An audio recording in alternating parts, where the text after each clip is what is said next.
Good morning, everyone. It is a beautiful day in the neighborhood, and we are harvesting like crazy over here at Usdi Acres.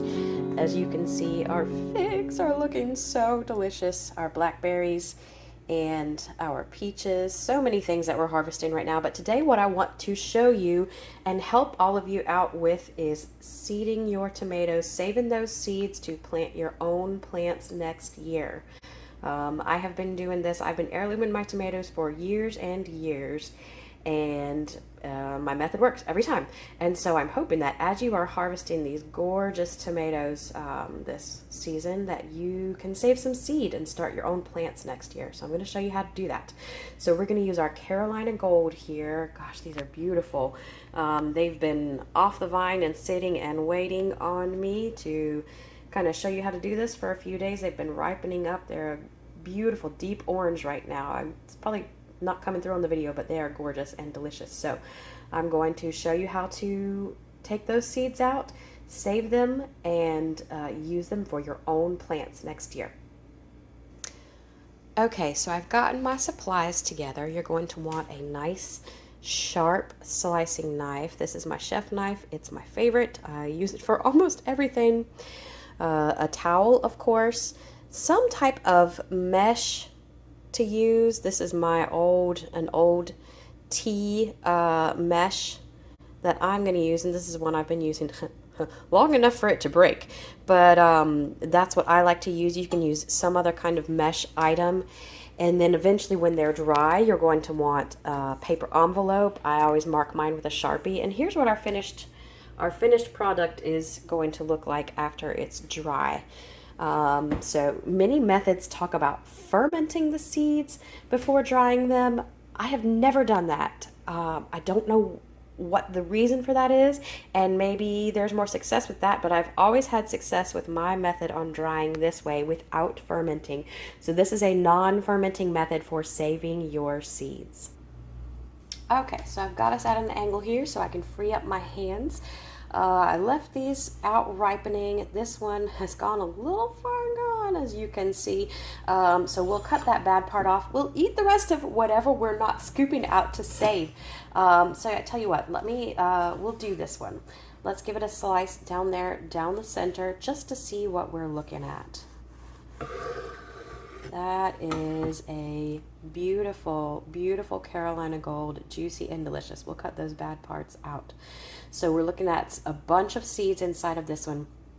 I always like to tell folks, take seed from your best looking plants, take seed from some of your best looking tomatoes, take them from a variety of your plants, a variety of your tomatoes, so that you get a good smattering to pick from across the way. Okay, so we're going to scoop out some of that goodie. It's got some nice seeds in there. Oh, this is beautiful. Oh, I can't wait to munch on this. All right, now you can, if you're planning on using this rest of this tomato, you can just scoop out some that look, from about maybe half the tomato or so. You can scoop them all out. Some people don't eat seeds in some of their tomato dishes. I do. I eat the whole tomato, except for the little green stem part, of course. But you do you on however much of these seeds you want to pull out and however much you want to eat of that tomato. As you can see, I've scooped them into my mesh. And we're going to take this over to the sink and we're going to wash it thoroughly. We're going to press all of the tomato fruit out while just maintaining the seeds. As you can see, I just give it a good, nice mesh with my fingers. And that fruit is going to come out. See, the seeds are starting to separate. I may need to stop and pull some larger chunks of fruit out, but I'm really just trying to mesh it on through and really clean those seeds well.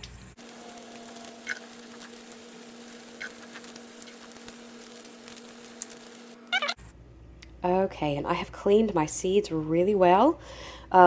Usually what I do after this, I leave them in this mesh. I only do in small batches, so I typically leave them in this mesh, and then I'll set it up in my windowsill. I have two places where I like to dry, but I'll set it up in my windowsill. and just let it dry for a few days. Y'all get the grand tour of my messy kitchen. As you can see, I have some other seeds over here drying right now. I'll just set it up here in my windowsill, let the sun really get to it. I'll turn it, I'll rotate it, I'll just let it sit here for several days, usually with a towel underneath. You can do that. You can also turn them out onto a paper plate, or you can go ahead and turn them out onto your drying dish if you would like.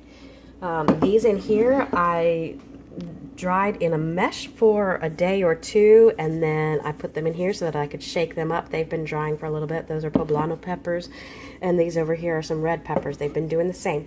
But that's what I'll do with these tomato seeds, and then I will turn them out into a dish and let them dry in a dish for a few more days. Right here on my windowsill.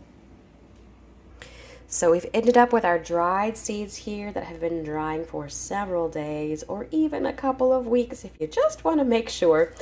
So I've taken just a plain white paper envelope and I've labeled it my Carolina Gold 2022, and of course we're right here at Usdi Acres with my little Usdi.